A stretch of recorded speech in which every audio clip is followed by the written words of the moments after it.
আদিবাসী অঞ্চল থেকে সেনাবাহিনী উচ্ছেদের অধিকার আছে। অর্থাৎ যে অঞ্চলটা আদিবাসী হবে তারা চাইলে সেনাবাহিনী উচ্ছেদ করতে পারবে এবং রাষ্ট্র ওই সেনাবাহিনীকে ওই জায়গা থেকে নিয়ে আসতে বাধ্য হবে।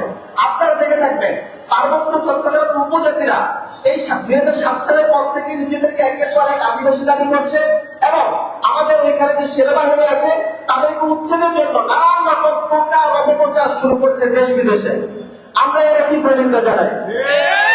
এরপরে ওই জাতিসংঘের ওই ডিক্লারেশনের অনুচ্ছেদ 26-এ বলা হয়েছে যে আদিবাসী অঞ্চল সেটার ভূমির মালিকানা, ভূমি সীমানা নির্ধারণ এবং এর সম্পদের অধিকার আদিবাসীদের। একই সাথে এই ভূমি কৌশলের নির্ধারণের কথাও চুক্তিতে ওই ডিক্লারেশনের মধ্যে বলা আছে। অর্থাৎ আদিবাসী অঞ্চলে যে ভূমি আছে ল্যান্ড, সেটার মালিক আদিবাসীরা, রাষ্ট্র হবে না।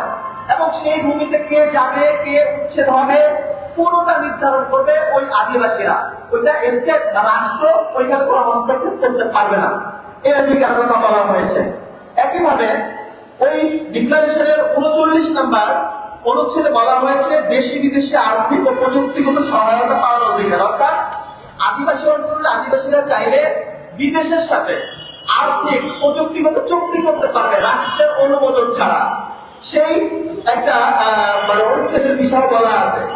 একই সাথে ওইখানে সর্বশেষ 42 নম্বর অনুচ্ছেদে বলা হয়েছে জাতিসংঘের হস্তক্ষেপের কথা।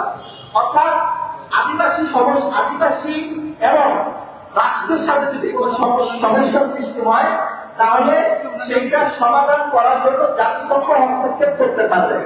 এখন এই যে যতগুলা সিম্পল রাইটস আদিবাসীদেরকে দেওয়া হয়েছে, যে কারণে 2007 সালে national declaration of the rights of indigenous peoples যে চার্টার আছে, এটা বিশ্বব্যাপী একটা বিতর্কিত চার্টার, বিতর্কিত ডিক্লারেশন।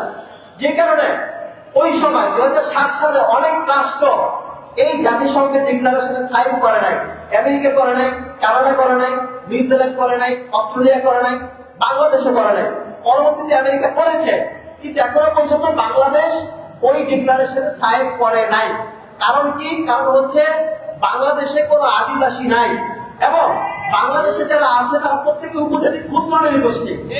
বাংলাদেশে পার্বত্য চট্টগ্রামে যে সকল উপজাতি এবং ক্ষুদ্র নৃগোষ্ঠীরা আছে তারা কিন্তু এই দেশের আদিবাসী না। আদিবাসী মানে হচ্ছে আদিম নিবাসী, অর্থাৎ যারা প্রাচীন কাল থেকে শরণার্থীর কাল থেকে একটা জায়গায় বসবাস করে তাদেরকে বলা হয় আদিবাসী।